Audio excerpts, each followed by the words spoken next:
চলন্ত ট্রেনের ইঞ্জিনে আটকা পড়েছিল একটি ময়ূর। যে কোনো মুহূর্তে ঘটতে পারত বড় দুর্ঘটনা, কিন্তু রেলকর্মীদের দ্রুত পদক্ষেপ আর মানবিক প্রচেষ্টায় প্রাণে বেঁচে গেল পাখিটি।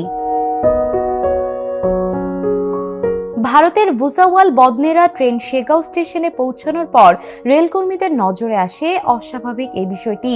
তারা দেখেন ইঞ্জিনের ভেতরের যন্ত্রাংশে একটি ময়ূর আটকে রয়েছে। পরিস্থিতি বুঝে দ্রুত উদ্ধার কাজে নামে রেলকর্মীরা। সরকারি রেল পুলিশের সহায়তায় সাবধানতার সঙ্গে ইঞ্জিনের নিচের অংশে পৌঁছে পাখিটিকে বের করে আনা হয়। ভাইরাল হওয়া ভিডিওতে দেখা যায় কয়েকজন কর্মী খুব সতর্কভাবে যন্ত্রাংশের ফাঁক থেকে ময়ূরটিকে উদ্ধার করছেন। এ সময় পাখিটির পালক ক্ষতিগ্রস্ত যেন না হয় সেদিকেও বিশেষ নজর রাখা হয়।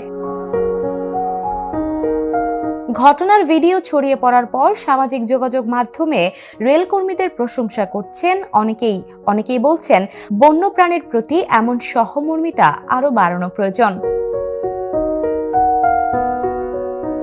Desk report, the news. দেশে দেশে সবার সাথে দ্য নিউজ।